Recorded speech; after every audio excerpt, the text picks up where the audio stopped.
And then, obviously, teacher. I think she does.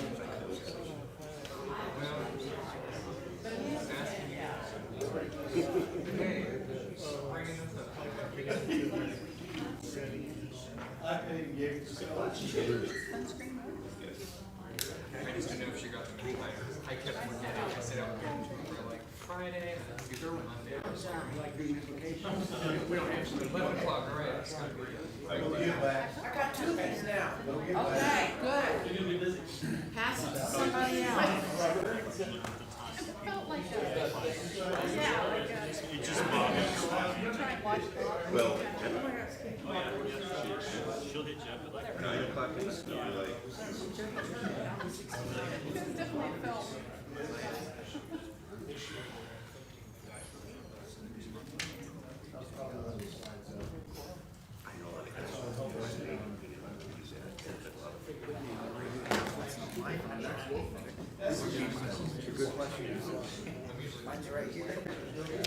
Right, yeah, because you're getting stories, you know, get the free.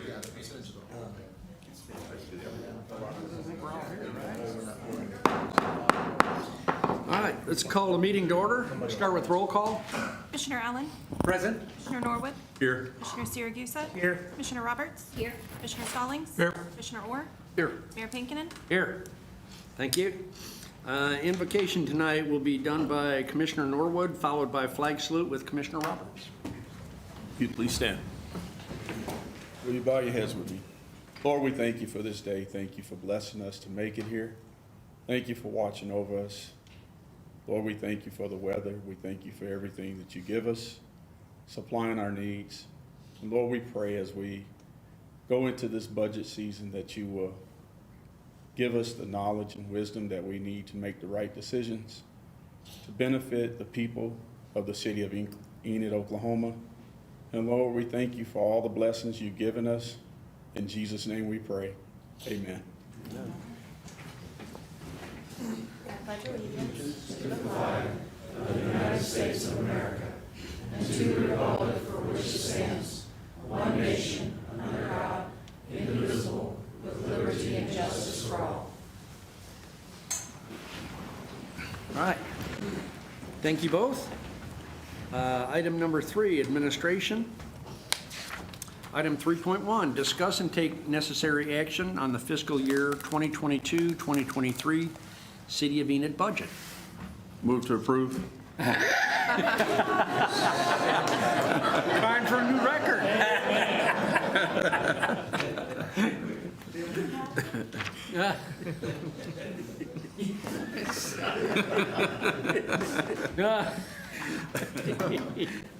Everybody's paying attention, huh? You got a date. That was nice. Okay, we're going to start tonight and go over 10 funds in blue. That would be the airport, golf, the police group, which is Special Projects 911 and police, our event center, fire fund, Enid Municipal Authority, Enid Economic Development Authority, and Enid Public Transportation Authority. So we have all sections on tonight's agenda. That means you guys can discuss anything, even from last week. You can make motions. You can do any of that. So that's why it's on every section. Plus, we're using every section tonight. So just remember, you don't have to wait on making changes or offering changes until the last night. We want to do that gradually, if at all possible. First, we have airport, page 92. Each of our slides tonight are just going to show you total revenue and total expenditures for the adjusted budget for this year and what we're projecting the year to end, and then what we're proposing for next year's budget. And that will be your green sections. So airport, the projections for this year are higher in revenue by about $1 million, which we discussed already when we did that budget appropriation, because jet sales were coming in much higher. Therefore, your revenue goes up. Your expense also shows higher than what you budgeted also, which is why we had to do the budget appropriation. We've also this year received some final grants from the closing of the terminal project. They were just what was left over from OAC and FAA after they finally approved the project. We also have a higher this year excise tax refund in the reimbursements account. We actually budgeted $75,000. It came in at $191,000. That is due to prior year high sales in jet fuel. So we get to ask the IRS for the excise taxes back from when we purchased the fuel. And it's done as a normal refund. There's a form you have to fill out, and we do that yearly. Our proposed revenue for next year in the green, it's so much larger because we have included the $4.2 million grant we're expecting to receive from Department of Commerce and some other military grants to do 3 projects next year, which Keston will discuss a little bit when he comes up. We don't have much changes on the expense side other than the grant, the 4.2. Personnel are up just slightly. M&O are up slightly because we did increase the revenue for the Jet A sales. Since we've done that several years, we thought we were comfortable and go ahead and increasing that. So therefore, the cost of goods sold is an increase. The Cross One Runway project, which is in progress, is not in the budget yet because the numbers are not finalized and we haven't received the go-ahead. So they haven't sent out the RFP or anything like that. So that will come next year as a budget appropriation. So the proposed budget has a slight surplus, and we'll just use that for our match for any of the grant projects that we have. Do you have any questions for me before I turn over to Keston?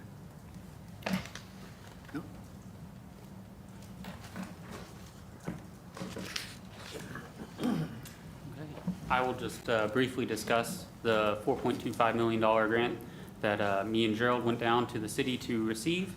That is for 3 projects.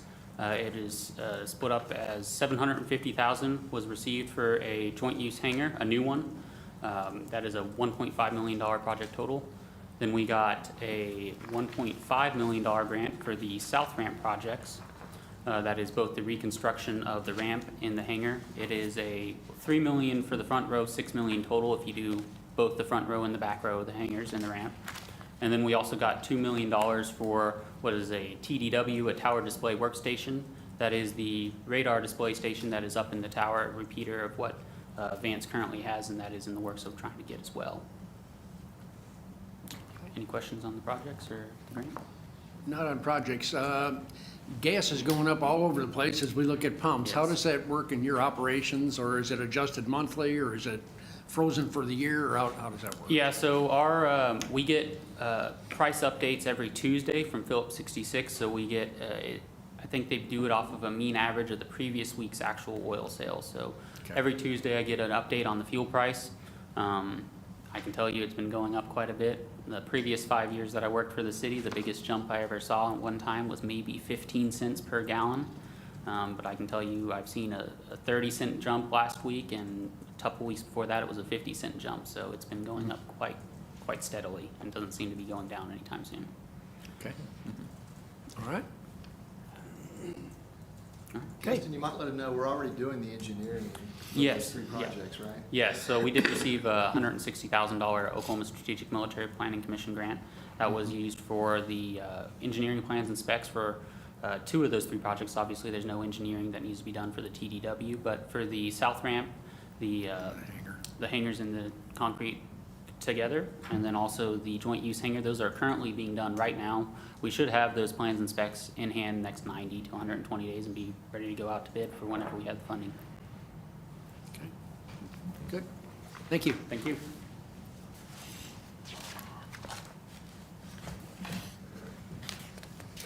We'll move on to Meadowlake Golf Course, page 98.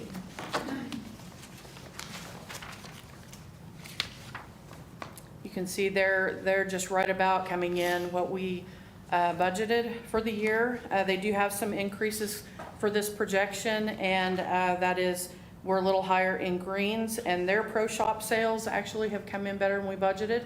And then a slight increase for,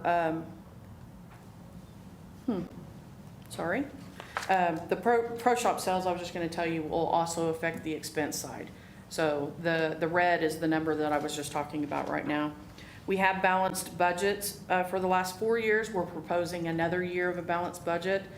And the overall revenues are slightly higher, and that is due to a $34,000 increase on the general fund transfer, and that's just covering the slight increases we have in his operations from this year. And most of that is due to slight personnel increases. His chemicals have gone pretty high, pretty quick in the last couple of years, and then we've increased across the board on vehicle expenses. So he does have capital outlay for $29,000 for a greens roller and for a gator, which is approximately what we spent last year. I don't think Michael was able to make it, so if you have any questions, I'll try to answer them. Is most of the equipment over there owned, or we have some sort of lease system? We have several items that we started leasing. Mainly that was because of the fund balance that the golf course was in. They just didn't have the amount that they could just buy it outright in that 1 year, so we spread it over 3 years. Now, this year and what we're proposing for next year, and I think at the end of last year, we actually purchased some mowers to where you didn't have to lease them. And we do lease the golf carts, but that, I believe, is just so that we can have newer ones, and they're, so every 3 years we get that. But if you want to add anything. Right, the only current lease we have at the golf course is for the golf carts.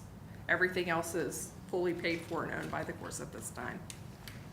I didn't say that in a negative manner, because most golf courses today lease equipment as opposed to buying it because of the capital outlay. Yeah. But I just wondered where we were with that. Yeah, that's where we are. We have leased equipment in the past, greens mowers and things. It just so happens For we own several everything years. now except the carts, so.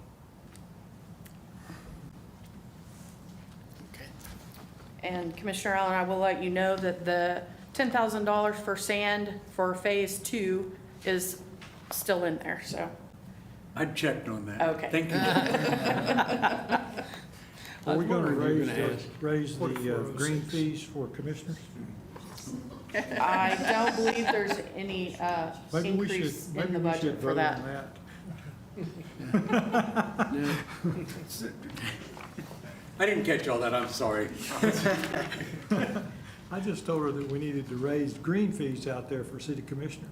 Well, yeah, I mean, you know, I pay whatever it costs for me to go out there and put a key in a cart and go. That's how I'll tell you about that, Rob. Well, we'll just table it for now. Any other discussion? I would just like to say that he's not here, but Michael Lee is doing an outstanding job out there. And I just hope that, I don't know exactly how the system works for compensation, and that's really outside of our area, but he's due whatever he has, and probably more, so. Yeah. Okay, Okay. moving on. We'll start with the police group. Special projects is on page 86. This is where the state and federal seizure monies are held. And there are three different accounts with them. One is strictly state, one is strictly federal, and I think, unless you want to correct me, the other one is just, okay, restitution. All funding is just basically, if they want to do a project, it's what they've accumulated in each of those accounts. And right now, what we have going through there is the virtual shooting simulation equipment that we have for their training center. We have a 5-year payment, $43,000 a year, and next year is the 3rd year of that of that payment. And then if you'll notice on the revenue side, we have 20,000 from OMAG, and they are reimbursing a total of $80,000 of our purchase. And that fund balance is currently projected to be about at $312,000 to start the next fiscal year.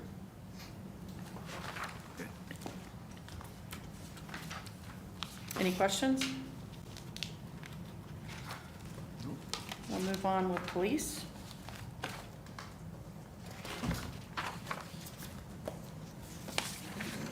Page 128.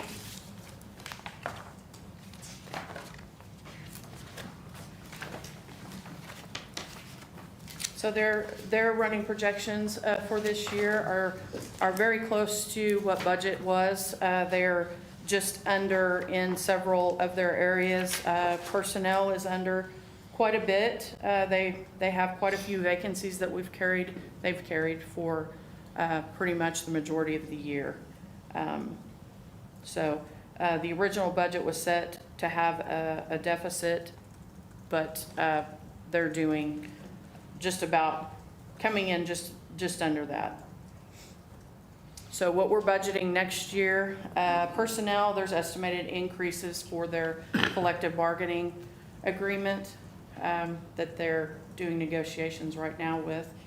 And there's slight increases in conference and travel, also their vehicle areas. And the capital outlay is basically as they budgeted this year. They have a large project that is a new operating system, and that's the biggest chunk of their capital outlay. If that doesn't happen, if something happens that the timing doesn't happen in time, they will go ahead and purchase their vehicles and tablets for their vehicles before the end of the year. I just got one question on the police department. I was going over last year's budget, this year's budgets, because this is only my second year involved on this. And I noticed that for the previous years, the police department and the fire department got 16% equal on the split up of the public safety tax. I believe that was the chart that we got last week. I don't have the chart with me, it's in my book, which is sitting at the house, but this year it showed 14% for the police department, and I think 15% for the fire department on the breakup of that chart that you gave last week. I think that might be percentages of the That was general fund percentage or of, something. of general fund, Yeah, that I think it was sales, it was just transfers or Not sales public tax. safety tax, it's, It wasn't, that was the no, general fund? public safety tax goes directly into their funds, so if you look at the amount of Okay, public that's safety where- tax in both, they're exactly the same. It's the percentage of transfer from the Right. general fund, which General is, fund, which was, last year was 16 that is not and public 16. safety It's tax. not public safety, okay, that's where I got confused on that Yeah. one. Okay, but this year I just noticed that the police department was at 14 and the fire department was at 16 on the general fund transfer, and that's where I got confused. there's a funding formula, and so whatever it calculates out to be, that's what it is. Okay. Yeah.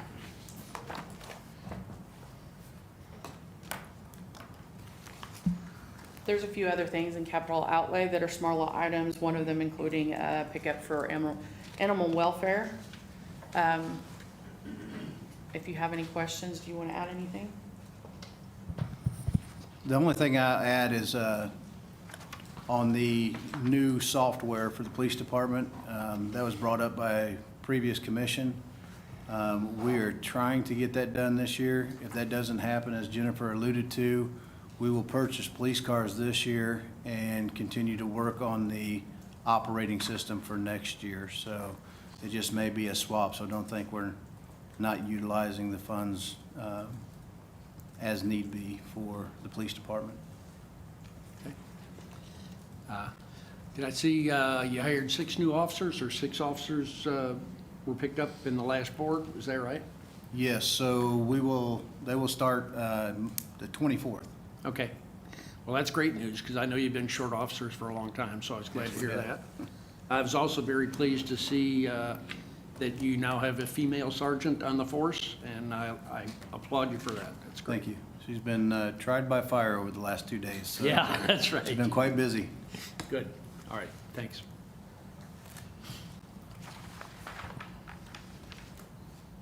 Any more questions? Okay, we'll move to the Event Center Fund, page 130. Go back to Four. 911. Oh, did I miss it? Yes. Okay, sorry. All right. Okay. 911, page 122. So this is where we discussed, I think I mentioned it last week, where our revenues are hit pretty hard when you lower in landlines, and then they do have a mobile fee, but it's not as large as what the landlines. So we've seen that decrease over several years, just slowly decrease. So the transfer from police and fire have to be increased to cover their fund balance they're operating. In FY19, we were at 200,000. The only increase we had that was larger than that on a normal basis was because they bought some equipment. And you can see that FY22 was 400,000, and we're proposing that 700,000 is needed for increasing the fund balance and to be positive for year-end at audit financials. There's only slight increases here. There's increases all across the board in personnel for possible collective bargaining agreement increases. And their other items are almost exactly the same. Zetron maintenance, I think they have an increase. And then we project the fund balance to be 101,000 to start this year. But that was the reason for the large increase. We hit both police and fire with 150,000 increase to transfer back to 911. Any questions here?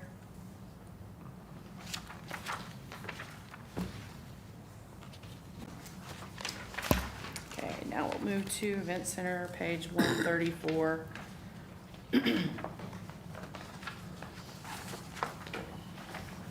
So our two main components for Event Center on revenue is hotel tax and our Spectra contract. So hotel motel, we have budgeted the same. We're projecting to come in lower on what we budgeted, but it is slightly increasing. I think we're starting to see an uptick over the COVID issues that we've seen over the last couple of years. So when the hotel motel tax is down, we must increase transfer of cash to the fund so they can operate. And so increases have gone up a little bit, mainly to cover the COVID downfall for no revenue, not being able to have events and things like that, which Keller will discuss a little more detail. Our expenses, we are budgeting for next year. There is a decrease in the ECVB funding. That's based on rollover of monies they had in prior year that was not spent. And there is a decrease based on the Spectra rental revenue that is also projected to be lower.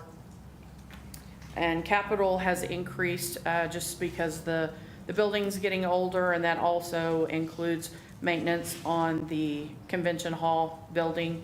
And those repairs, have becoming a little higher each year, so we want to make sure that we have something to cushion if those things need maintained. So bottom line, we're anticipating $580,000 to go for a transfer to go over to the event center. Is that the way I see that? Yes. Right.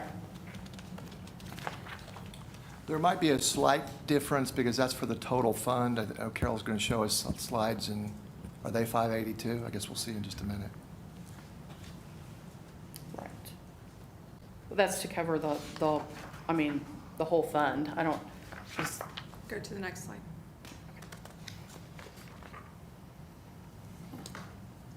There's the calculation where that comes from. So your hotel tax is at the top. What we have to send out to the county is the second line. So that is our remaining income from hotel tax. Then you have interest, which is hardly anything. And then those are, the next 4 lines are the expenses that we have to cover. So from the hotel tax, without any kind of increases yet, you're at a deficit of the $35,000.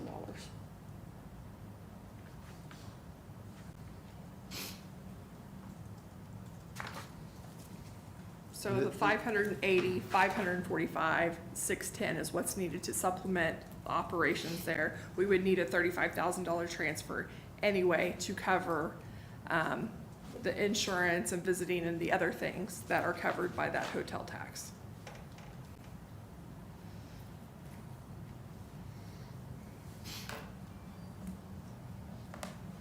If you have no more questions for me, I'll let Keller Taylor come up. He's the Regional Vice President for Oakview Group, which they purchased Spectra. I have one other question before you leave. The capital items, what is that, what makes up the capital items on that budget? Typically, what I like to do is take 1% of the value of the asset of the building, if I can, just to have for maintenance. Like, we have a hot water heater over there right now we need to replace. There's been broken windows, an HVAC unit go out. Just those things that come up on the building that we, as a city, need to be able to do outside of the Spectra, because we're responsible for capital on those buildings. So that's based on historical? Yes. And it's not something that's being spent yet, it's just anticipated? Right, anticipated. We may not need it, but there's something every year. We will need it, as you know, particularly probably more so on Convention Hall, but the Event Center's 10 years old now too, so there's actually those capital items that Aaron just mentioned, or we put in the budget that we, I guess, control. They also put a little bit in their budget that helps control smaller things within their control, like changing out carpet tiles or fixing doors. Clearly what we're focused on right now, in fact, I think you've already awarded, right, Morali, is the project to seal the Convention Hall building. Is that one getting ready to start? Yes, sir. It's been awarded. We are waiting for the notice to proceed. Okay. That's a big one because we think we need to seal the building, then we need to fix some plaster inside the building. That's not looking good. So I think that's one of the things we'll be spending money on in the next fiscal year. Any other questions before we jump in? Perfect. Well, certainly, first off, thank you. Thank you for having me here. It's great to be back in Enid and being away for 6 years, but being your GM for those 4.5 were some of the best in my life, and I learned a lot, and I'm really proud of the venues, and I think that you'll see the budget tonight is something that we're going to be able to stand behind moving forward. We've got a great team over there. Myself and Rob Houston will lead the presentation tonight, and really, you know, moving forward, our general manager will be up here, but since we're vacant on that position right now, it was important for me to come down and be a part of this. So again, my name's Keller Taylor. I'm based in Loveland, Colorado for Oakview Group, and I know that's a different name than you're used to, and some of us have had the opportunity to visit about that, but I'll talk about that just at a very high level because I know you're very focused on a huge topic tonight, but I did want to make sure that was clear for all of you. So this evening, quick update on who we are as a company and continued resources that we're going to deploy to the city of Enid and this community every day. I'll give you an update on where we're at financially this year. But in short, it's been a tough year for our industry as a whole. The meeting industry, the touring content industry, especially based on when we submitted this budget a year ago today. There were certainly some roller coasters last summer that set things off and really affected the budget that we presented to you. But more importantly, we're really focused on the future, driving great content, having great service, and having an impact on the community at the end of the day. I'll have Rob come up and talk a little bit about Visit Enid. Now that he's been at the helm for a year, I'm excited about some new initiatives that he's focusing on that I think will give us metrics and trackable ROI that's exciting for the Event Center as well as for Visit Enid.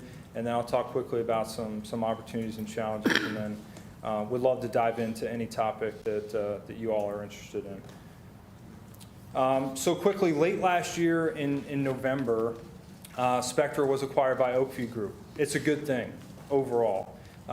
Spectra, we're a service provider, right? We're your service provider for venue management, food service, partnerships, all those divisions have been deployed here in the city of Enid for many years, and we're proud to be here. Oakview Group is more of a developer, and so they're more of a bricks and mortar company that own and develop their own venues. And then, so they acquired us primarily for our size and scope and our food service business.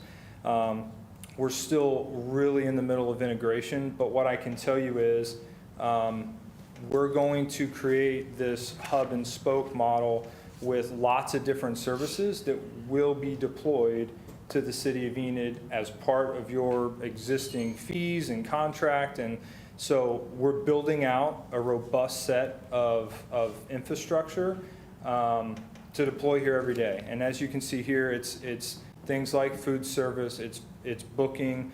Live Nation, the biggest concert promoter in the world, is a partner of Oakview Group's.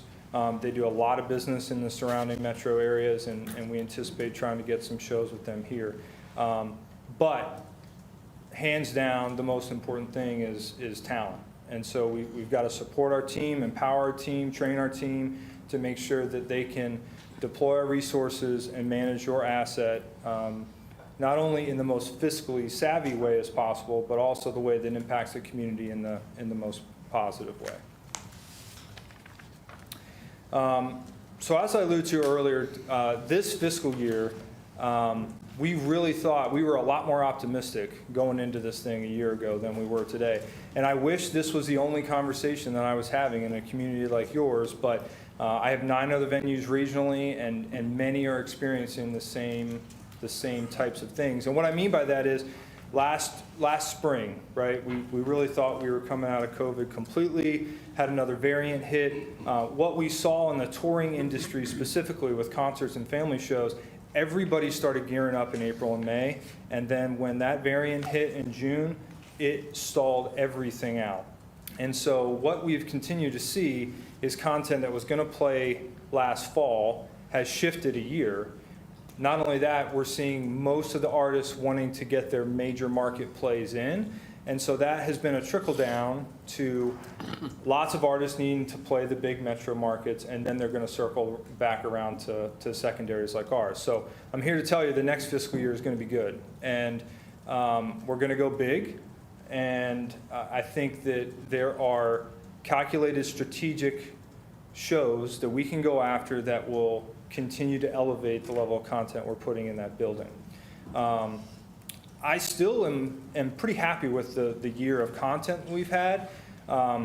Chicago, Foreigner, Simon and Garfunkel, just to name a few. Unfortunately, we've just had some shows not perform as well as they traditionally would have in a pre-COVID environment. And so concerts on average, they pay the bills, right? So they're bigger money makers, they're higher attendance, we have fees and convenience fees and concessions that drive net revenue for us to be able to offset the deficit for doing good community things like civic club meetings and graduation parties and all those other things as part of our mission down there. But we didn't hit the mark on the concerts, unfortunately, and I think that is a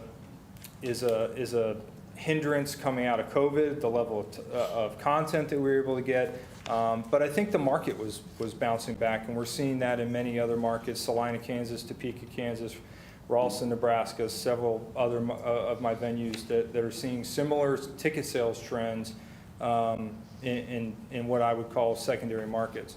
On the meetings and conventions industry side, meetings in 2020 and 2021 are mostly happening in 2022, maybe 2023. The great news is we've got the full package with the hotel now. So Rob will talk about it, I'll talk about it, but now we've got the glow, and we can go to market, and we're already to the market on driving business not only into that hotel, but into your event spaces and into the community.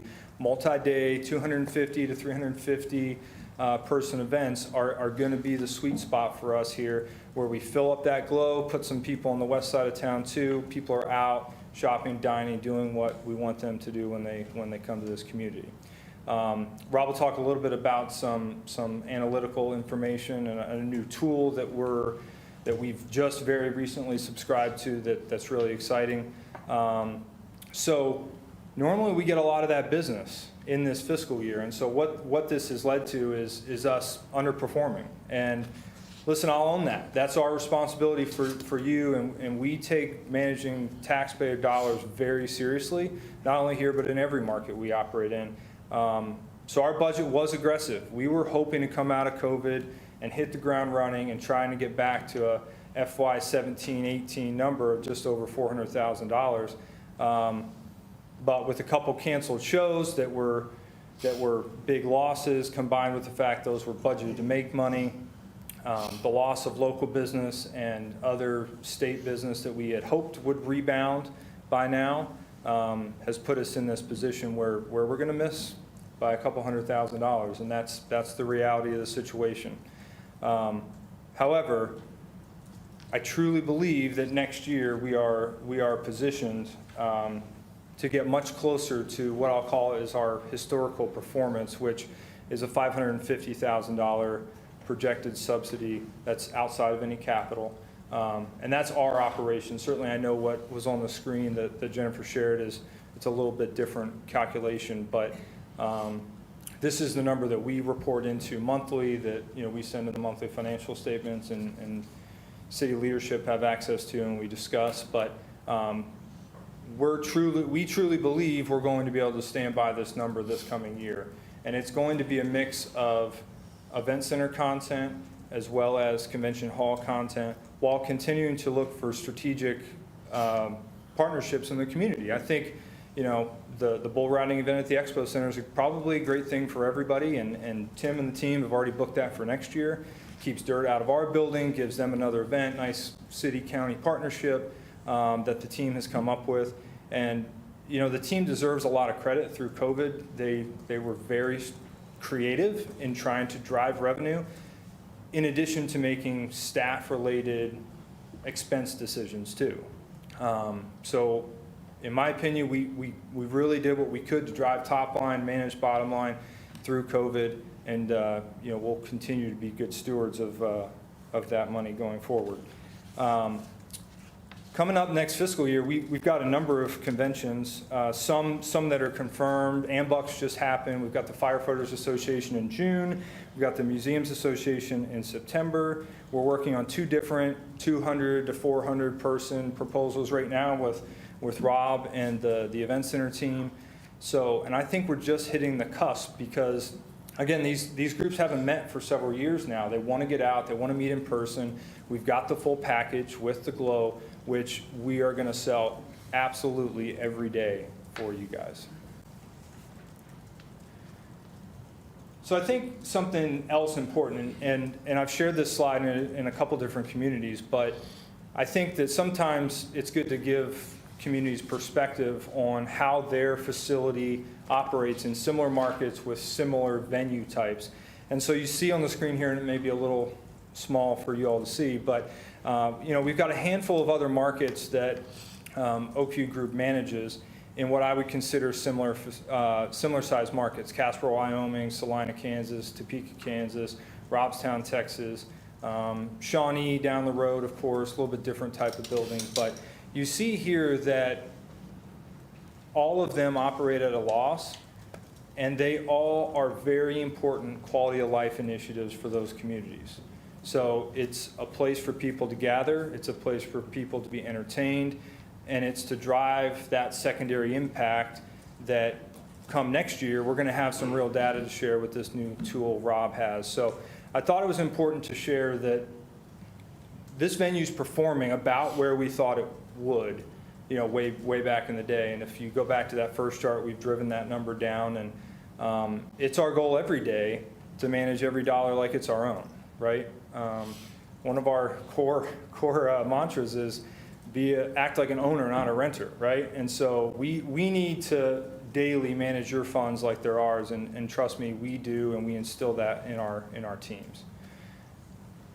So I'll let Rob jump up and talk a little bit about his next year budget, and then I'll come back at the end. Thanks, Keller. Good evening. Just want to start off by telling you kind of what the mission statement is for Visit Enid. Visit Enid is responsible for promoting Enid as an attractive travel destination and for enhancing its public image as a dynamic place to live and to work. Through the impact of travel, Visit Enid strengthens our city's economic position and enhances quality of life opportunities to benefit the citizens of Enid.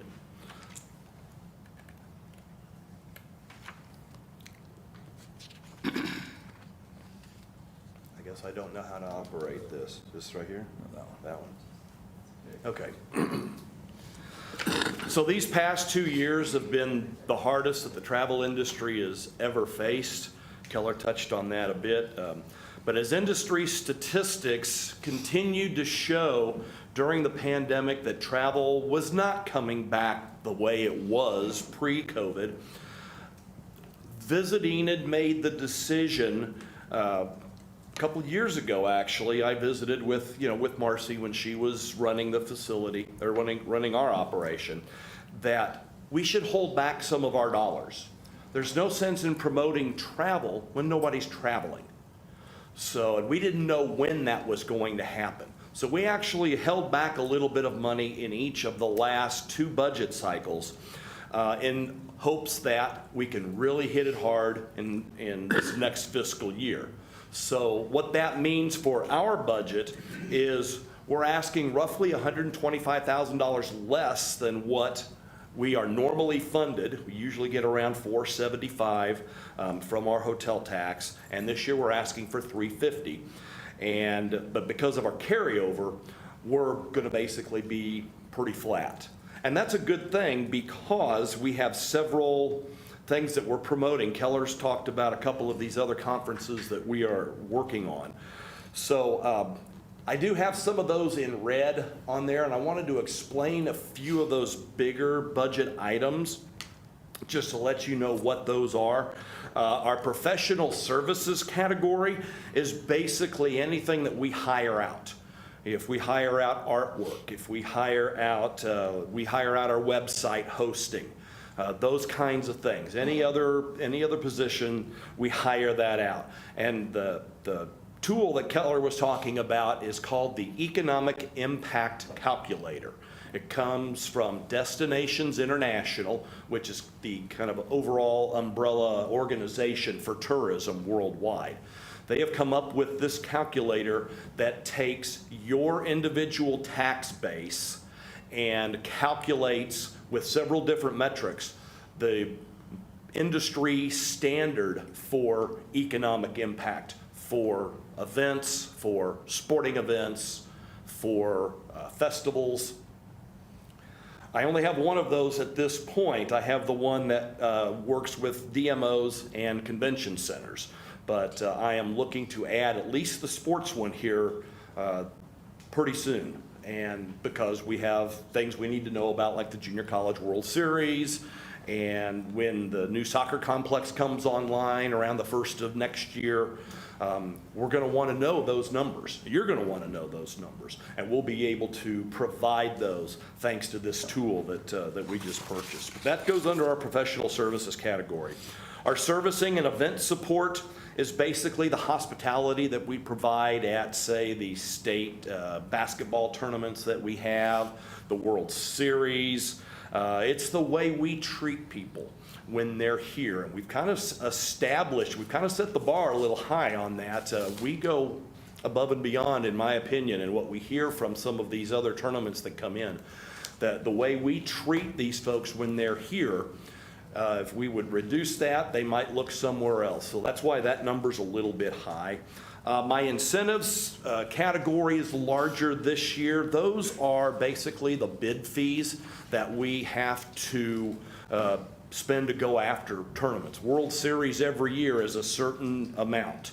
It's $25,000 every year, but we're looking, hopefully, a 10-year contract coming up here soon. So Connie Mack went up just a little bit because we became one of 8 regional hubs in the nation that all the Connie Mack tournaments revolve around to get to their national tournaments. You know, there's cities like Houston and LA and bigger cities like that, Kansas City, and one of those hubs is Enid, Oklahoma. So we've treated the Connie Mack folks real well for a number of years, and he wanted to bring us here. So we also are going to be bidding on other things like women's basketball at the NJCAA Division I level. We were asked by the NJCAA president to submit a bid for that. So we're working on putting that together. Also, we're working on the Division II soccer for both men's and women's. They're very interested in the new facility, so once that comes online, we want to be right there. And Mike Stanky's working really hard on that to make that happen. So we bumped up our incentives a little bit just to cover what we think are those bid fees. We really don't know what those are going to be for those other tournaments, but we wanted to have some money in there just for that. Now I go back up to our advertising. And what we did in our budget this year was we deleted a lot of our print ads. Not all, we have to have some. We have to have a presence in like the state travel guide and things like that. When we print our visitor guides, that comes out of my advertising budget. But what we're doing, which I'm really excited about, is we're shifting a lot of those dollars, and I actually added a little bit more into that this year, into advertising through digital platforms, such as, let's see, those are some of the Google ads, Google AdWords that we are already doing, and we're going to increase that. One of the professional services categories, we work with Digital Generator out of Edmond, the owner of that. Used to run the travelok.com website and left there to start her own business. And we've been with her for, 6, 7 years, something like that. But in consultation with her, we have come up with some new strategies, some revised strategies that'll be heavy on digital, such as the Google AdWords and paid search and Facebook ads. And one of the big advantages, like Keller mentioned, is it's trackable. Digital Generator will keep track of all of those. They do a lot of the A/B testing, and we will collaborate on future campaigns, mainly focusing on overnight stays at the Glow and all of our hotels in town, because that's what we need to do. We need to get folks here into the Stride Bank Center, into some of these new athletic facilities that we have, and have them stay overnight, at least one night, hopefully 2 or 3 nights. But we'll be able to track that data and shows what works and what doesn't. And we'll also be able to set up specific landing pages on our website for each campaign.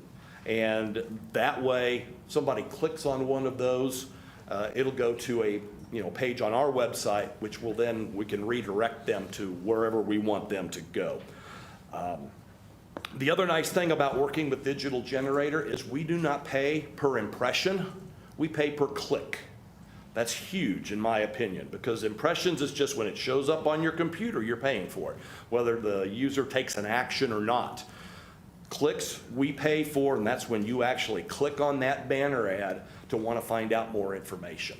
So never paid for an impression in 5 or 6, 7 years, however long we've been with Digital Generator. So quickly in wrapping up, and here's some of our Facebook ads that, again, we're already running, and that's going to increase. But what we've learned, especially through COVID now, is today's workforce is not only looking for those quality of life examples, but they're also looking for quality of place. And visitor assets like Sugar High, which I wish were still here, but it isn't, but Leonardo's and the murals and public art that we have in town, those visitor assets make that quality possible. And so in promoting what Enid has to offer, we at Visit Enid sell quality of life. We're promoting opportunities that will attract visitors to Enid, as well as more opportunities for our residents to have things to do and to enjoy. So with that, I'll turn it back over to Keller. Thanks, Rob. So I think you can see we're putting fresh eyes on a lot of things, including Visit Enid, which I think is great. Rob at the helm's doing a great job, and like I said earlier, we've got a great team over at the Event Center. But it starts with staff. Really excited about some of the new key additions here in the last, I'll call it, couple months since I've been back over the account. We've got a new food and beverage director that's going to elevate not only the quality of service, but the efficiency in the operation, which is very important to your bottom line. So we take that very seriously, cost of goods, labor, and how we drive more value to the bottom line of that food operation. We have a new accounting manager, and number 2 in finance is key, so we know good data and we can act on it appropriately and stay up to date on financial statements. As you all know, we're transitioning the GM position, but I believe we'll have a new one in place, I would say, in the next 30 to 60 days, which is great. And we're adjusting some of the organizational structure to maximize the efficiencies and give real clarity to folks' roles, which is important. Like I said earlier, our goal is to impact the community, good content, good service, drive state convention and other local business that's not only going to impact the financial impact of the venue, but fill the glow and drive more people to downtown. So I'll stand for any questions. Rob, did you say your budget was getting cut? No, our budget is not getting cut. We're going to stay basically flat. We're asking for less money from the city because we have the carryover from the 2 previous budget cycles that we were saving to use for when COVID was over. So basically, my budget is flat. Okay. Yeah, I wish these numbers were better, but, I mean, I guess it is what it is. I know we're disappointed in the last year. Hopefully as we sit here a year from now, we'll have a lot better news. And I looked at those numbers for the last 10 years, and I think they add up to maybe just a little bit less than $6 million losses that the city has funded the Stride Center over the last 10 years. And will we ever get even?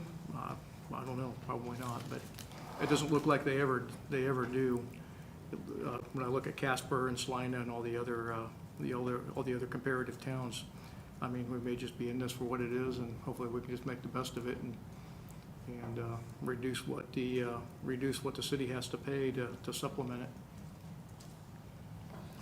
I guess just one comment. I agree. Every day we're trying to drive that number down, and it's through content, good service, and doing what we can for you. So it's a focus. It'll continue to be a focus, and it starts with big content in the event center because that helps pay a lot of the big bills, and so that's what I've got 2 regional bookers working on that now for us for the fall while we're in between GMs, and that's just part of your service, right? And so we're committed to that. Are there any industry trends showing that we're on an upward projectile that people are going back to entertainment and pre-COVID? It's been very interesting. I would say earlier this year, people were buying tickets like crazy, and really at the end of last year too. But early this year, ticket sales were crazy, and now they're kind of plateauing, and a lot of us are kind of watching to see what's happening. My opinion is there's so many shows on the road right now that people are being a little more selective at what they're buying. But I think we're going to quickly break through what I'll call is that clutter. And I think in a market like Enid, we've got the opportunity to be the only show in town, right? So if we got Reba or Alan Jackson or Darius Rucker or one of those other big artists to come back here, it's not like we're competing with 3 other venues in town, and so we can take advantage of that and make it a big deal. So.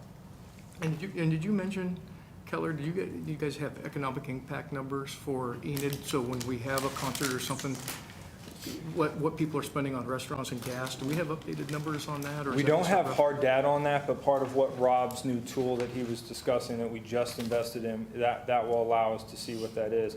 I can tell you anecdotally, and it's a few years dated since it was 6 years ago when I was here, we were doing post-event surveys and trying to track, kind of objectively how many people stayed in a hotel room. And we saw about 10% of attendees stayed the night. And so if you figure 2,000 to 3,000 people attending, it's a couple hundred hotel rooms per show. So I think we'll be able to see that through the glow, through this economic impact. And then I think just staying in touch with the hoteliers too is important for us. Okay, well, yeah, I appreciate you guys pushing the glow, because obviously we got some disappointing news on that a little bit earlier, so anything we can do there will help as well, so, thank you. I think it's the easiest way for you to dig out is to be looking at these conventions and like you're doing, that, you know, that we can start attracting people. I know we're bringing some code people here in about 6 months. But it's those kind of things that are going to help us, and then get the repetition that we have with baseball and hopefully soccer and all that to help us fill the globe. So just keep on plugging away at it. That's what we're doing. And I think some of the convention business will be cyclical. We'll get some here, they'll talk positively, it will attract others. Those association professionals, there's a whole group of them, right? And so we're always visiting with them. Rob and Jenna certainly are in touch with them. We're in touch with them. And so once we get a few under our belt, it's a good, well-rounded experience. Walk across the plaza, you're right at the building. Downtown's growing, breweries, axe throwing, all the things to do. It's the right package for what we want for Enid. I know conferences and concerts, I know they book like 2 years out. How does next year look so far? So we've got those 4 conventions that we're tracking right now for next year that look promising, I would say. On the concert front, I would say we've got 4 to 6 strongholds for the fall right now. We're trying to diversify a little bit. We got a lot of country coming through in the fall, it looks like right now. But I think the sweet spot for this market is going to continue to be comedy, Christian, classic rock, and country, right? You stick to the C's and you're in business. So it keeps it easy, and that's what people have supported over the years. And we've got media behind it to market it as well. If I can add something, Keller, to that. Jenna Spencer's our sales manager now, and she is working her tail off to get the word out that we are here and we want you to come. We have several things that can help and make that happen. I know we're working closely with the folks running the One for the Christmas tree this year. They are really marketing heavy on trying to get faith-based groups to come. They're not going to come from a fair distance unless they have other things to do. They're not going to come just to see lights and then turn right around and drive 6 or 7 hours back. So we're working with a lot of our contacts around town, and we're asking them, okay, if we get a group, we'll know 5-6 months in advance. Can you help us with making a gingerbread house or making, a different kind of Christmas ornament, something like that. So something else for them to do, because what the Jiffy Trip folks are wanting to do with the One is they're trying to help us drive some hotel stays also by advertising to these faith-based groups that will come. So it's our chance to get others involved. We've talked to Redbird Farm. They're very excited about having a group come out there. We've talked to the Queen of Cakes. They just closed recently because she had some health issues, but she's willing to help us, far enough in advance. So yeah, we're working really hard to try to get out. We've also talked with Lisa and Trent at ERDA, finding out some of the industries, not specifics, but the industries that they want to go after. And then we're reaching out to those folks, letting them know we're here. Here's our conference facility. Here's where you would be staying at the Glow.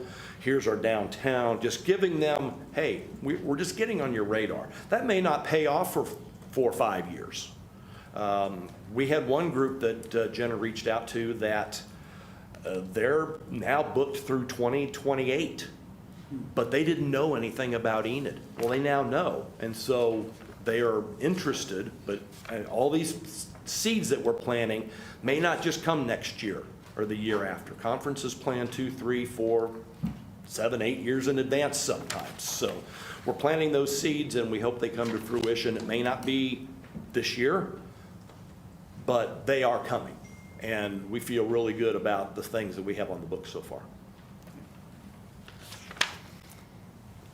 Yeah, I can tell you that on the conferences, I've had a couple of personal notes come to me from conferences that have been here. The city managers conference was here recently. I got a personal note, handwritten note back about how wonderful the service was, how they were going to pass the word, we will be back. Most of those places don't go to the same place every year. They go on a rotation. But if you get yourself in that rotation, every 3 or 4 years, they're coming back around. But they've been entirely satisfied. I've not received any negative feedback, so I think we're doing good on that job. Mayor and Commissioners, I wanted to say this is our conference center. So on that note, if there are, one of the big drivers is concerts. So if you have ideas for Keller or Rob or the new general manager, let's get it to them and see if they can go get them. And I got one for you right here because I want to help you solve the problem, but you have to go do it. Weird Al's already been here. Weird Al, you got Weird Al, but I heard that Rick Springfield and Men at Work are touring, so see if you can get them. Maybe with Loverboy, that's usually the package, Perfect, right? yeah, trio, like yeah. Round it out, okay. Well, one of the other things is, of course, of recruiting people to come here is we want them to spend money while they're here. And we're on the cusp with our retail, getting built and filled out here. I believe that there's a bright future for us to be the total package that we want to be, with a great event center, a great hotel, and then the best ball fields to play whatever sports, and then lots of retail stuff for people to spend money. So if we can do all that in the next couple of years, we are on the right track. So I admire you for hanging in there and doing what you're doing. Just keep plugging away at it. That's what we do here. Okay, thank you very much. Thank you. Yep.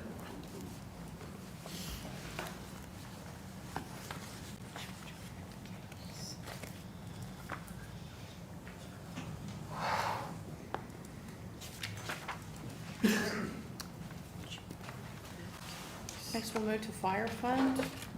This is on page 136. We still have 3 years. The three amounts are your adjusted budget in blue and what we project to end the year. And then we have our proposed budget in green. Our current year, the revenue projection is tracking just over what we budget. And the other expenses are tracking just over budget. That might change before the end of the year, but right now they're pretty close. They're a little bit over, but they're pretty close. So the comparison from FY22 to FY23, total revenue is $711,000 higher than what we budgeted for this year, and that is mainly due to the increase from general fund. And then our total expenses are about 1.5 million higher than what we budgeted this year. That is due to the larger amount of capital outlay that they have budgeted for next year. I will probably just let Chief come up and talk, and if you have any questions for me, I can answer that.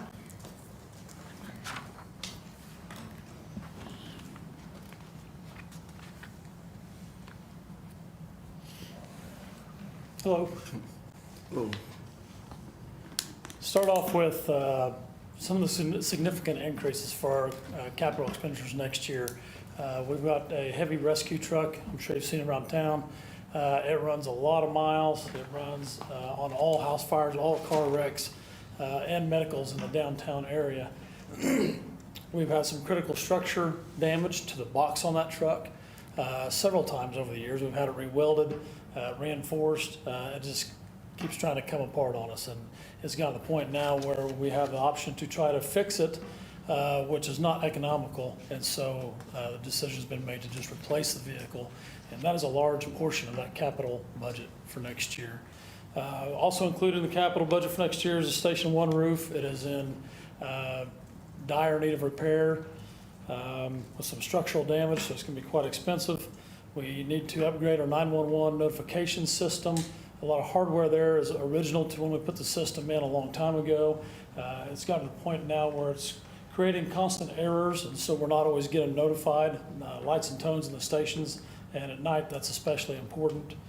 Then of course you're going to see some increases to the operations side. We needed to significantly increase our training budget, which has been stagnant for about a decade. And the digital upgrade to the Knox box system. Businesses around town have a secure Knox box on the side of the building with a secure key system that we can access without having to break doors and windows to gain access after hours. And that entire system has been upgraded to a digital system instead of a physical key. And so we're going to replace the Knox boxes at those businesses, 1/3 of those each year over the next 3 years. The Lexipol software is going to fix our inadequate system that we use for our standard operating procedures. Right now, there are a stack of documents that are on the fire drive that people have to sort through to try to find rules and procedures and things like that. This software is going to streamline that. It's going to help us create consistent documentation, help with the implementation of the documentation so that everybody receives it in a timely manner, provides training on the documents, and helps track all that in a searchable database.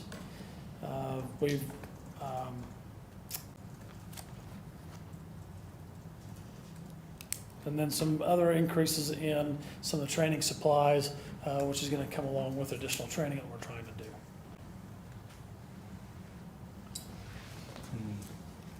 You mentioned 911. Does 911 fall under fire department, police department, neither? So the police department oversees the 911 center. Okay. We both contribute to the funding. Okay. But the stuff I'm talking about is hardware, computer systems, that when the dispatcher pushes a button, that system notifies the station that they're trying to send. That's the hardware that I'm talking about. Okay, all right. One other question, and maybe Chief Skaggs, are the 911 operators or personnel part of the CBA with the police department, or are they part of AMSA? They are actually part of ASME contracts. ASME? The third Okay. union. All right. Chief. So with that being said, what would it take to get those guys their pay up to par with other areas, right, immediate areas around here, comparative areas?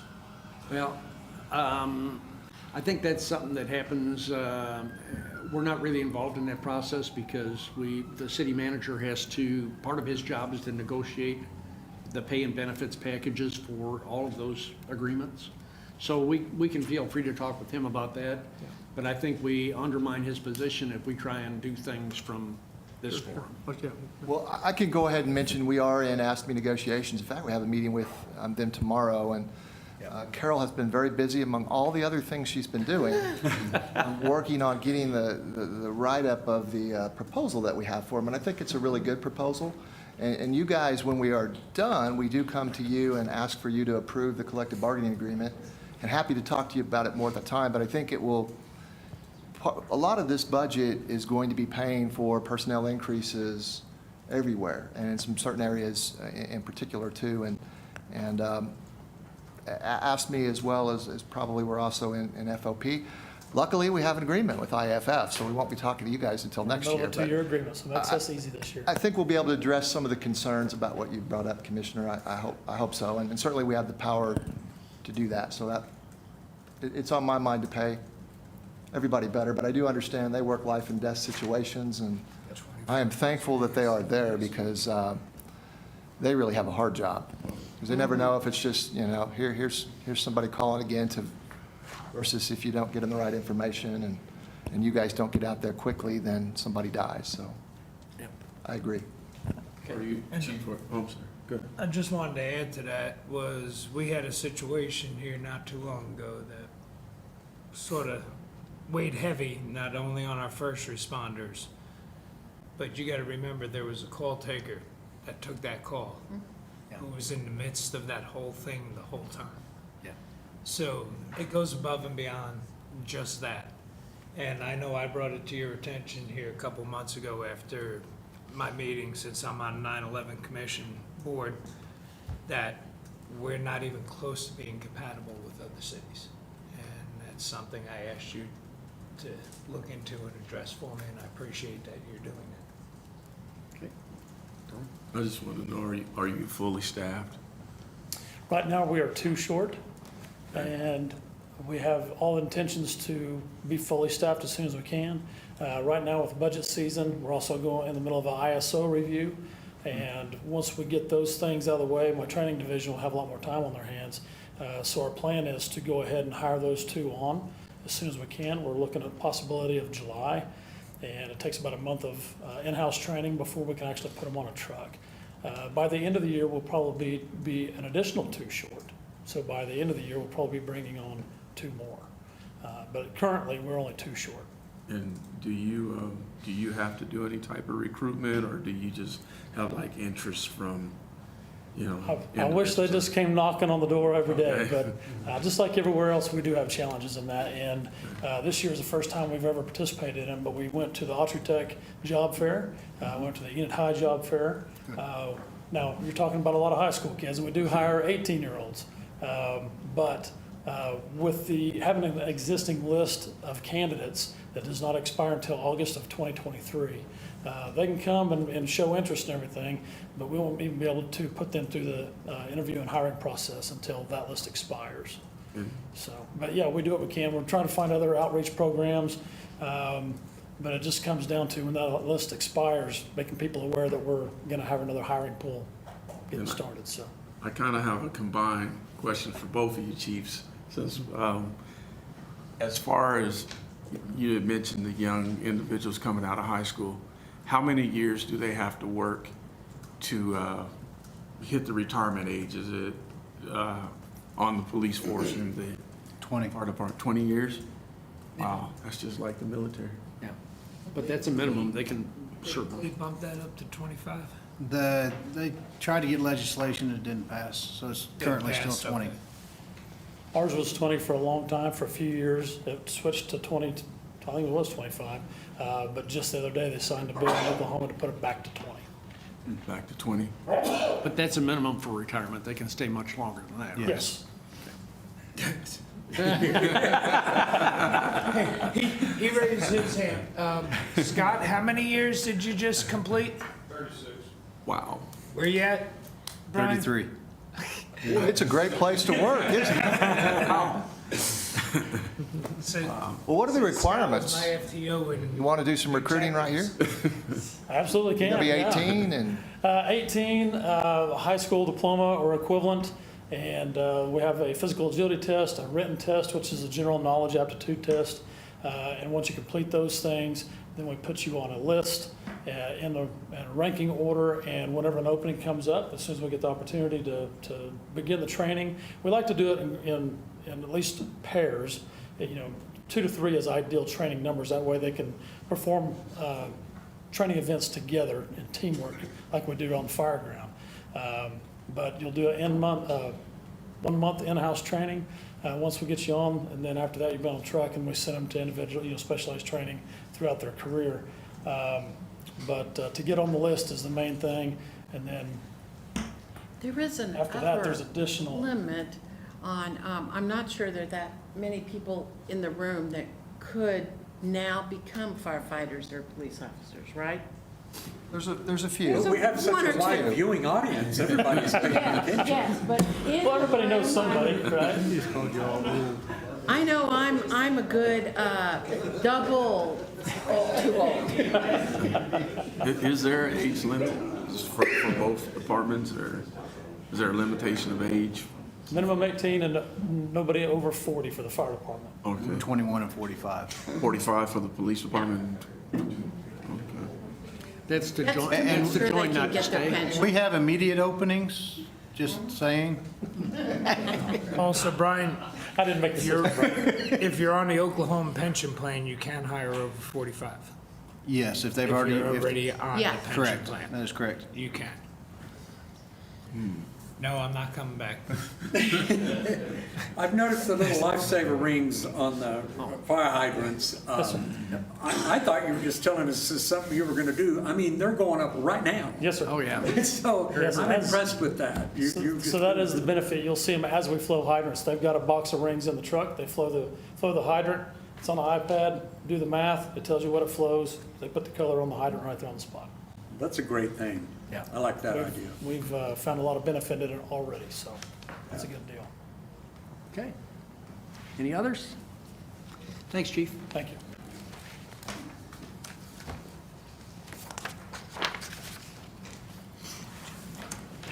Do we have any other questions before we move on?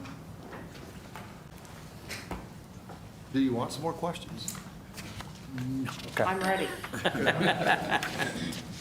So this is where I'll just briefly pause before we move on the agenda. This is, if you have any questions or any more discussion about what we've already talked about tonight or what I talked about last Tuesday night. Jennifer, I do have one question.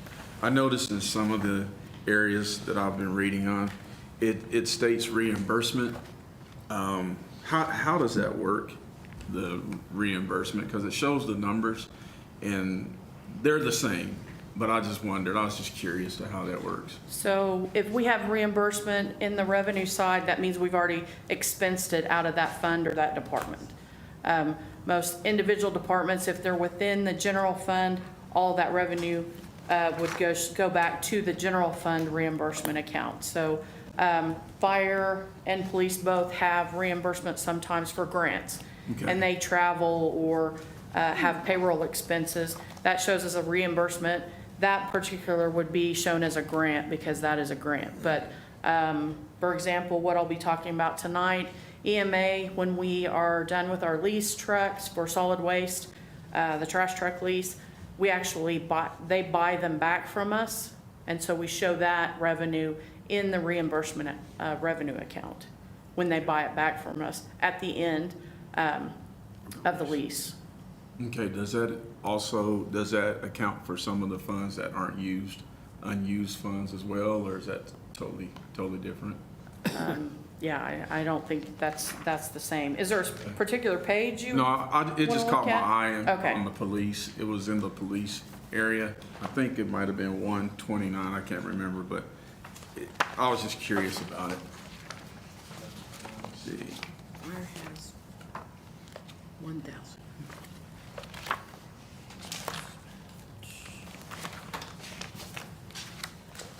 Mental health reimbursement? Yes, That's the, that was it. okay. So I can answer that for you. So we Okay. transport what we call EODs, somebody we take into custody for mental evaluation. So we get reimbursed by the mileage through Department of Health. So once a month, we submit that mileage and we get reimbursed for that, and that would go into that account. Okay. All right, thank you. That's it. Anything else?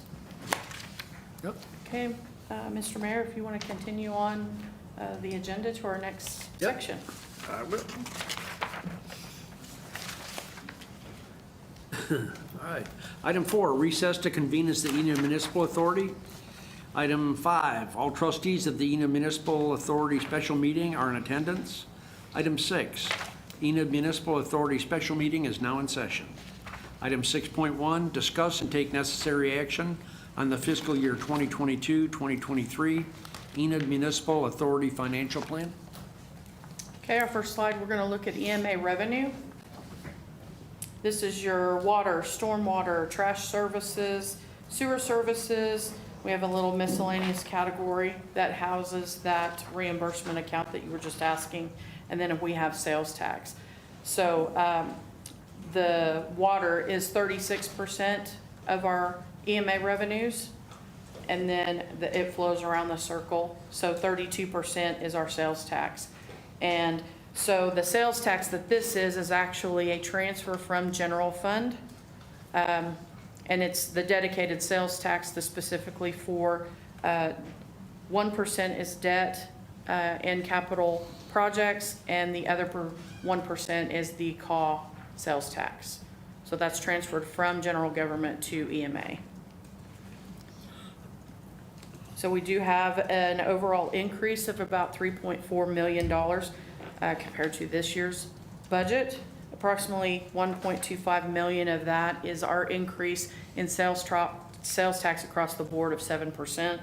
And then we also have loan proceeds in this revenue for this year of $2.3 million. And this is from the $4 million loan that we've been talking about several times. That was just approved by OWRB. Most of the other revenues are pretty much the same. The stormwater, we increased approximately 60,000. That's based on 3-year and 5-year average. Trash services, which are landfill, residential trash, commercial trash, we increased just a little bit as a whole, just by averages of what we've looked at historically. Any questions on that revenue? We'll go on to expenses.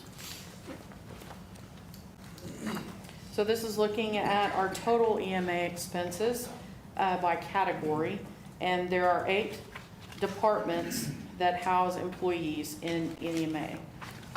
So you can see our personnel number is a large part of our expenses.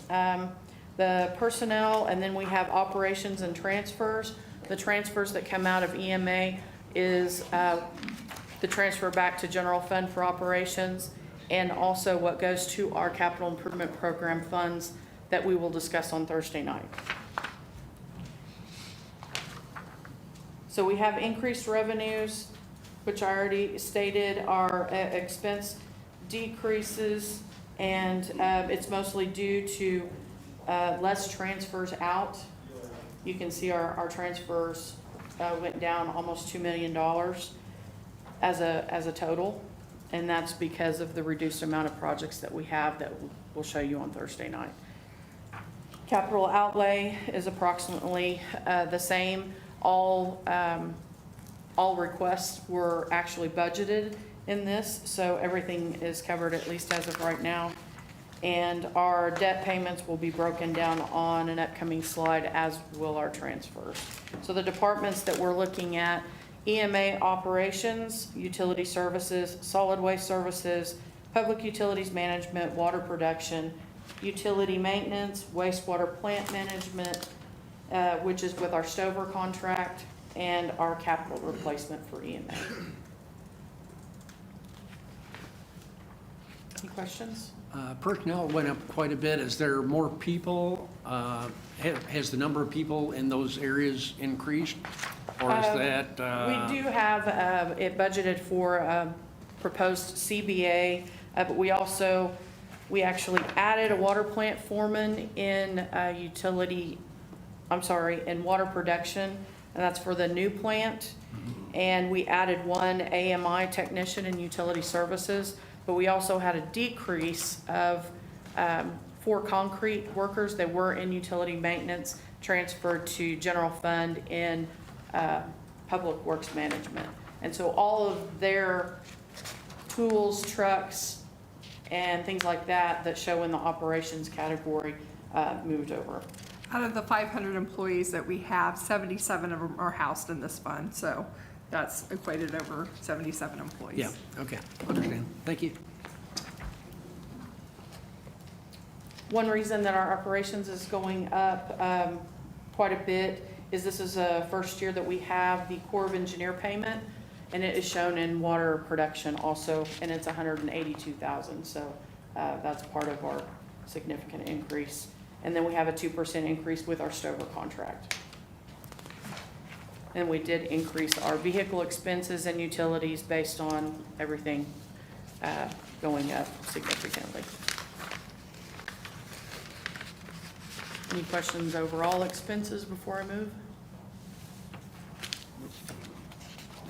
So this is the transfers out to other funds slide. If you look at page 160, this will show you the individual departments and funds that are sent to.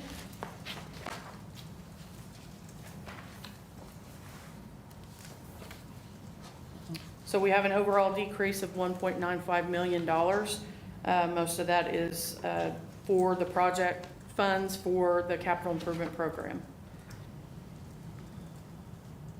General fund starts with the large number of 47% and moves around clockwise on the circle.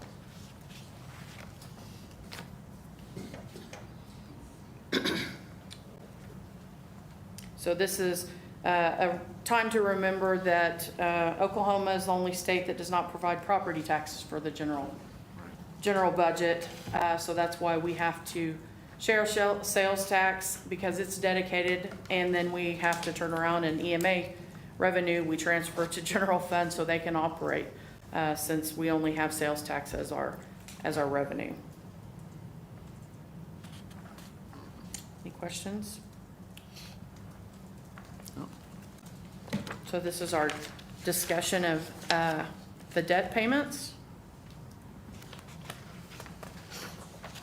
That starts on page 146 to 151, and we have debt schedules for all of our debt. And our total owed debt is $491 million. Actually, we decreased it from 8 million from what we had this year. And we also added the $4 million loan for water proposed in the debt payments also. So that'll show as the very last item on the debt pages. So out of the total debt payments, for this year, it's $16.6 million is our total debt. That is an increase from last year. And of our $491 million that we have as debt as of next year, 463.8 of that is for CAW. And so that's principal and interest, what we will be paying over the next many years, many.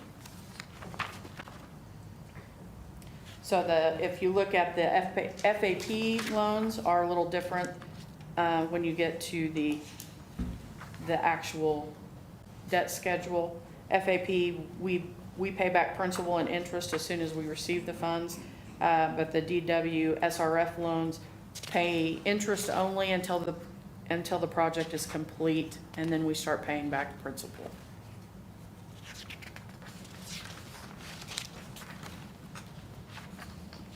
Any questions on EMA?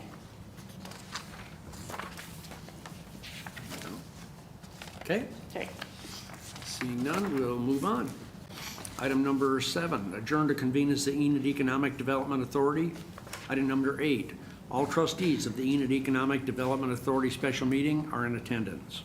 Item number 9, the Enid Economic Development Authority special meeting is now in session.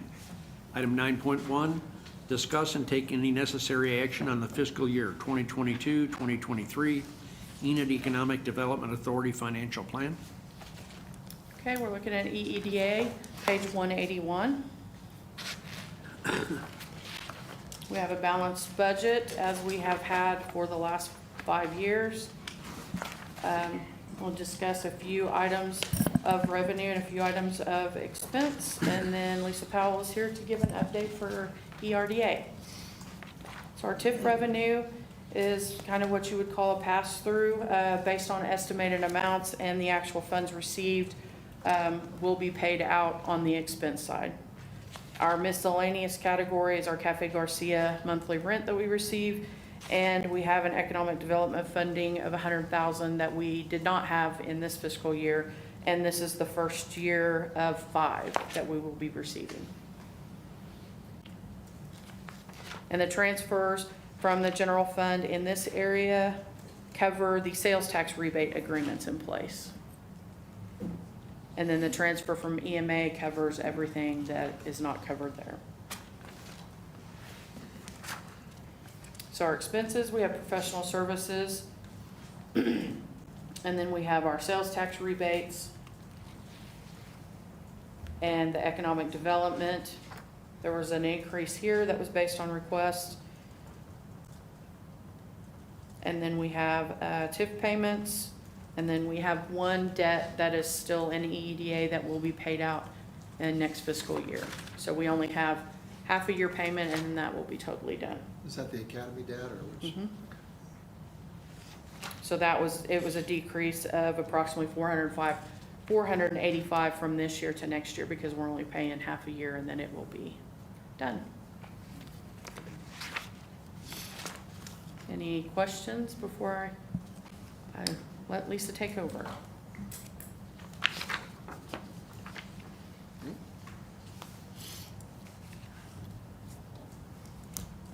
Good evening, everybody. Y'all need to stand up and stretch. It's getting warm in here. Okay, thanks for having me. This is always a good time once a year to give you a broad, high-level overview of how this past year has gone at ERDA and what our general plans are for the coming fiscal year. The scope of work here, I know that's a lot of words to read on a presentation, but this is what is written in the contract between EEDA and ERDA as to what our expectations of work are. High level is to attract new jobs with an emphasis on higher paying jobs, facilitate expansion and job growth with our existing businesses, develop, package, and recommend performance-based incentives for the creation of new jobs, develop and implement programs to help individuals or businesses fund or start small businesses and micro businesses in Enid, and attract and recruit new retail business to increase the sales tax base and improve the quality of life for residents. ERDA was formed in 1997, and its mission was to attract, develop, and retain and encourage business, industry, and quality job creation in Garfield County. And in 2009, thanks to the support from the City of Enid, we began receiving a funding level that would allow us to staff the organization. Previous to that, it was a volunteer board of directors only.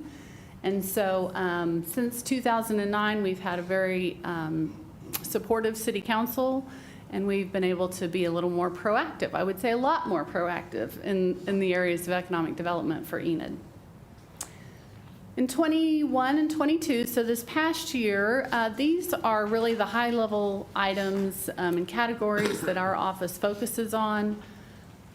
The number one issue in economic development nationally is workforce development, which is training your workforce and ensuring that you have a pipeline of skilled employees to fit the jobs that you have in your economy, and talent attraction. So also recruiting people to move to your community and take up those jobs. So we've done a lot of work in both of those areas. Business expansion and entrepreneurship, so that's what we do, where we spend a lot of our time here locally and put a priority on working with our local businesses to ensure that they are happy, healthy, and growing, and help some of our entrepreneurs start new businesses in the community. Obviously, retail is a focus. We still have a contract with Ricky Hayes, who is our primary retail recruiter through our office, and we appreciate his assistance. I often tell people that recruiting industry and recruiting retail are two opposite jobs.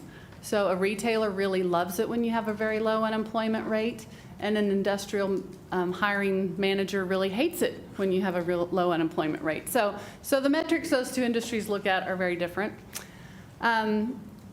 Aviation and aerospace recruitment, so knowing that we can't do all things, when we do work on recruitment of industry to Enid, we are focusing on aviation-related industry, primarily as a result of the large investments the city has made at Woodring Airport. We have one of the best general aviation airports in the state of Oklahoma, and we've got an industrial park out there that can locate additional businesses, and so we feel like that is a great place to focus our time. And site development in general, so the Garfield County Industrial Authority is also a publicly owned park in addition to what you own at the Woodring Airport, and we have had projects at the Garfield County Industrial Authority to add an additional road, water and sewer out there to build additional parcels to locate business, and have some plans this coming year to work on the Cimarron Industrial Park. So talent attraction and workforce development, this was a big effort for us this year. We stood up the workinenid.com job board. So this is at least the first time in my history here in Enid that we have had one consolidated location to find a job in Enid. So workinenid.com, you can find over 180 different employers and over 500 jobs listed in Enid at that one site. So what that allows us to do, as you can see with some of this promotional material, is that we can advertise that site. We can advertise that site anywhere and any way we want to anybody we want to reach. Previously, we did not have a way to tell anybody where to find jobs in Enid. I'm sure you've had that experience. Somebody's asked you, well, where do I look for jobs? And, you know, it's always been a hodgepodge of answers. So we think this is really going to help accelerate, you know, our efforts and support our employers and when they're trying to hire for the community. Business expansions and locations, and trying to summarize the work we've done financially. This is just a financial look at the projects we've worked on with businesses. We've worked with far more than 81 businesses over the course of the year. But 16 of those we are counting as having been completed this year. That's about a $1.1 billion capital expenditure.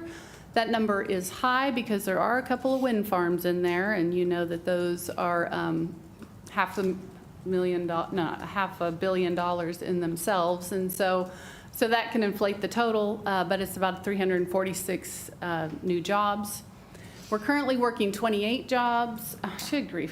projects for about $575 million in capital expenditure, and a little over 900 jobs projected on those projects. And then 37 projects we did not win. The majority of those were state level requests for proposals. So those are proposals that come in through the Department of Commerce and are distributed to communities across the state. And then we prepare a response to try and attract that business. And that response, obviously, we're trying to sell what we have in Enid to match what they need for their business location. 28 of those we have heard that we were not chosen for. One of them was the Vance Air Force Base Housing Dormitory Project that we know the federal government really is the reason that didn't come to fruition. And there were 8 miscellaneous other projects in there that didn't finalize for one reason or another. And then what that funding looks like for our small businesses, we were able to fund about 15 of our small businesses, which are businesses that have 6 or fewer employees, at around $120,000 across those businesses. Larger business expansions, we had 5 that were able to receive over $700,000 in funding. And then the City of Enid funding, we've been able to assist the city in receiving $4.25 million to support the projects at Woodring that also benefit Vance Air Force Base, as well as $250,000 in a Quality Events Award, which you guys will be getting an award letter on very soon. Should have had it already, but anyway. So where that money comes from, because obviously we are connecting businesses and projects in Enid with more funding than you are providing ERDA. When a business works with me and explains what their needs are and what their goals are in their business development, and I try to identify resources to match them with in order to help them grow or help them achieve what they're working on, my first place I always look is private funding. So that includes your banks and your angel investors and your venture capital funds. Secondly, we go look at federal sources, and so that's USDA and SBA and CDBG and all of the alphabet soup. And then we look at state funds, and so the state offers incentive programs for businesses, and they also offer grant programs. And so that's locally, we've spent a little over almost $315,000 in local funds to support these projects. And then we have brought in an additional $5.2 million in other sources of funds to benefit these businesses in the community. And when we do that, those funds never come to ERDA. They just are connected, they're sent directly to now I don't say never, but most of the time they're directly to that business, so it's not even a pass-through through our organization. But in doing the math on what that looks like for every dollar that we receive from EEDA, then this past fiscal year, we've been able to return $8.69 in state and federal money for that dollar. So that's a pretty good number. Fiscal year 22-23 priorities are all similar to what we've already been doing with the addition of housing. As I spoke to at study session recently, ERDA is going to be engaging in a housing study, And so that housing study may take 7 or 8 months of this next fiscal year, so that'll be a big focus for us this next year. Our request this year is $800,000. That is $200,000 more than you have ever contracted with ERDA in the past. Just in a comparison of what that looks like in our budget, so fiscal year 21-22 would be, I guess that's on your left, right? That's on your left. You can see that was a total revenue line item of $739,000, $600,000 of that coming from the city of Enid. That leaves us with a negative net income of about $340,000. So we have been operating a little bit in the deficit for the past few years, and so this increase in funding is really to help us get to a more break-even point in our budget and continue with the projects that we have in the pipeline. And so that would, based on what we're kind of forecasting now for this next year, that would bring our negative balance in net income up to $70,000.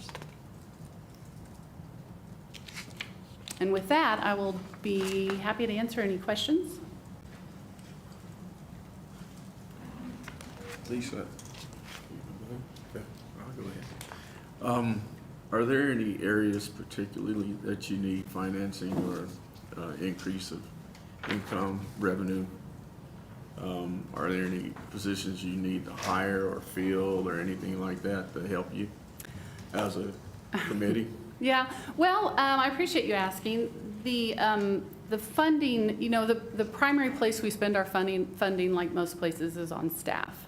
We have 3 full-time staff, and I've actually entered into a partnership with Autry Technology Center, so they have an embedded employee in our office right now at no expense to ERDA, which is phenomenal. And so that's been a huge help.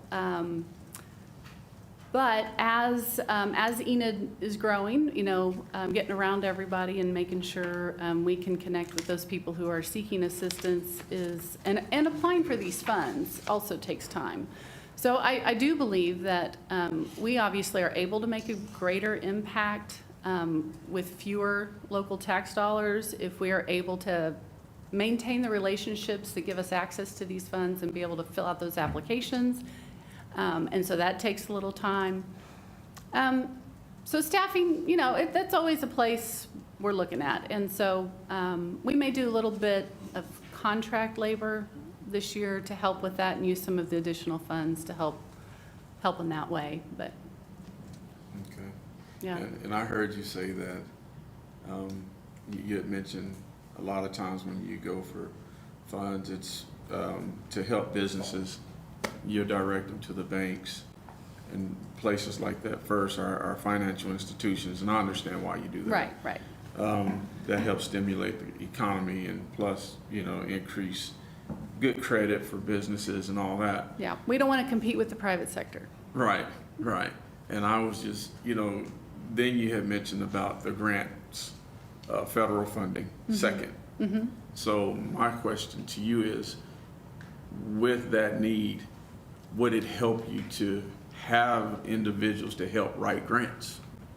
Well, yes, and I understand the city of Enid now has a grant writer on staff, and so we have talked about the opportunities there, that when something arises that we may be able to see if the city has any capacity to help us with some of that. So is that the direction you were going? Yes, ma'am. Okay. 'Cause I'm aware that Gerald has Yeah. hired a grant writer, and I was really pleased to hear that because that really helps out a lot.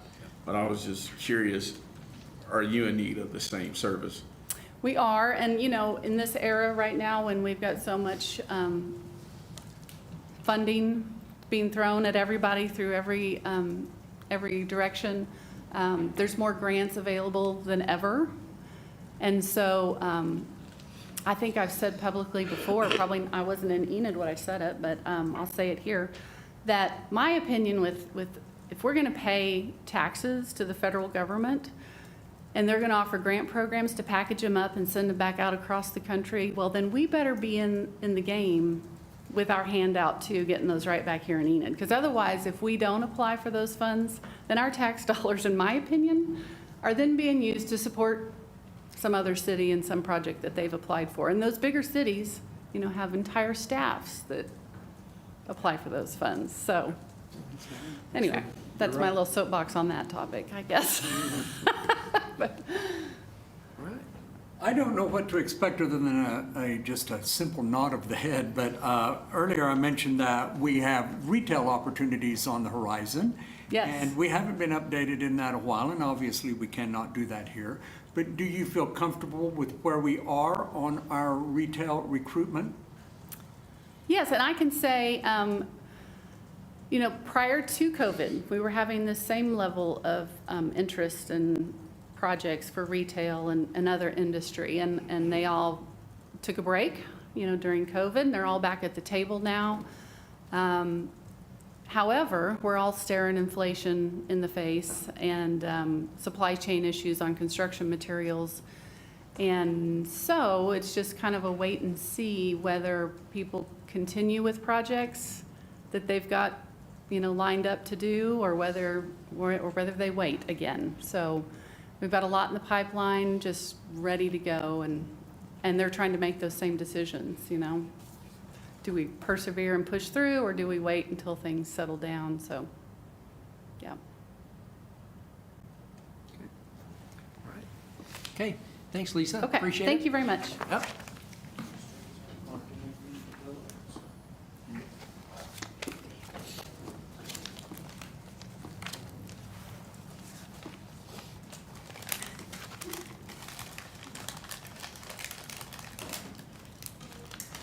You have any more questions for me?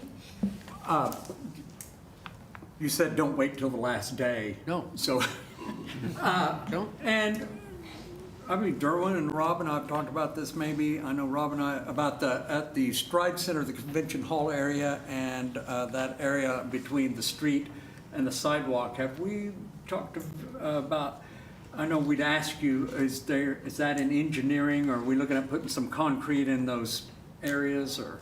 Well, we're still evaluating, but it's something that would fit within the point repair program that we have already. One of the challenges I know just initially visiting with engineering is that we would need to recognize that's a mid-block crossing. And normally, that's not something we would want to do. However, if we still want to do it, I think it's doable. But I haven't gotten as far as figuring out what cost estimates are, but I don't think they would be, I mean, everything costs more than we think it does, but I think in my opinion, we could do it within the point repair program that we have. I believe we've used up or committed all the funds that we have for this fiscal year, but you're reapportioning new funds in the next fiscal year. I think $1.2 million. So we probably need to do a study session potentially, or if you're suggesting we set aside money and look at it, I mean, that's fine too, but I will tell you, we may want to put up some, I don't know, some flashing lights or something to mitigate. Well, the funny thing is, there's just already a crossing across there with those flaherty things, and to me, those are beautiful, but not everybody understands what that lovely ribbon is in the middle of the street. Right. And then that begs the question, do you have 3 of them? You know, I mean, what do we do to make it easier? So I know there's a lot more things than just waving a magic wand and saying we want some concrete here. We've got to do it the correct way, which is always way more expensive, you know, in the end. I just wanted to make sure that it was on a radar somewhere. And the other issue, I think, is, I mean, we got to, if it's where I'm thinking about, it's the entrances that go from the parking lot over to the Stride Center. I mean, you could get to the point where it's ridiculous, and there's 3 doors, so we got 3 sidewalks going across, and we could have traffic trying to stop in between each one of those as 2 more people go across for the next meeting. So I think we got to be careful about how we do that, and that's the reason they usually do them at intersections and not in between buildings. So I think we need to think about that before. And if That ribbon is not that, exactly at an intersection. It's the closest thing there is to an intersection. It's the closest thing to that, but I would believe that you'll have to make it probably, if it was more centered and a little bit bigger, that ribbon isn't that wide. It is beautiful. It is. And I like them all over town, don't I get me do too. wrong. No, I do I love that public art, there it is. But we just need to make a way that's safer for our, guests to get from the Stride Center back out to that parking lot. Yeah. And the whole thing be somewhat, it has to be handicap accessible. Right. What I would propose is maybe we talk about it at a future study session Yeah. soon. I believe there's some ways in the mechanism of the budget that you're already have before you that could potentially pay for that. We've also talked about some capital improvements, money that Stride Center has. And we probably want to prioritize what those are. But we probably want to share some more information with you and talk about some concepts and then maybe talk about an amount. And what I want to be sure is, if you want to make any changes to this budget, absolutely you can do that. But just always remember, every time we have a meeting, as long as you tell us and we put a budget item on, you can change the budget. And actually, you've approved some already, and Erin's going to bring some more because of end of year issues that she'll tell you about soon. So you always have the ability to adjust the budget if that's something that you want to do that's not already covered. I don't want to let that go without commenting on it, because all you got to do is stand out on Monday when Rotary lets out, and you'll watch somebody stumble. And we've had at least one member that fell down coming off that curb. It can't be, Gerald, to make that cut on that and put in an ADA ramp. I know it's going to cost something, but we're not talking about building a building here. We're just cutting the curb, and Darren would do it in the afternoon if you let him. So. Yeah, and those little crossing marks like we do on the trail where it's just like almost battery operated, we don't need giant flashing lights, just something that draws the attention. We are discussing the west side. We are. Yes, Right. the west side. These, because we still have some issues with the east side between the ballpark and the bank, that people See, just those are, blow that's through why, those. yeah, And see, I that's don't even right know on the anything corner. about that. People are blowing through that when there's games and stuff, cars park. There's been a lot of issues. I'm sure the police department's addressed several issues when there's games going on down there. But I have several handicapped clients that are even afraid to go across that intersection there in the wheelchairs because of people just are oblivious to that being a crosswalk between the Stride Bank Center and the ballpark. So, I am looking into my crystal ball, and I think we're going to be looking at crossings to help improve safety and crossing there. I know it. I don't know if it'll be the next meeting, but it will be very soon. And that is the key, is public safety. That's one of the, we're tasked with that, and when we recognize these kind of problems, then we got to do something about it. It is a good time to note that despite our best efforts, when we design a building and our architects and engineers design those sidewalks, you really find out where they need to go later when you see where people walk. Yeah. And so I think we've seen a lot of that, and I understand the desire to respond, and we're going to respond, right, Morali? All right. Right, Jason? Okay, if there's no other questions, we'll move on. Item number 10, adjourn to convene as the Enid Public Transportation Authority. Item 11, all trustees of the Enid Public Transportation Authority special meeting are in attendance. Item 12, the Enid Public Transportation Authority special meeting is now in session. Item 12.1, discuss and take necessary action on the fiscal year 2022-2023 Enid Public Transportation Authority financial plan. Okay. Okay, we're looking at page 186 in the draft. So we brought to you a balanced budget in EPTA for the last 4 years, and we are also doing that as a proposal for FY '23. And you can see that we're coming in just right about on the projection for this year. We have larger revenue and expense this year compared to this year, due to we have $300,000 in CARES funding still yet to be spent. And I think they're looking into that to be spent in this next fiscal year.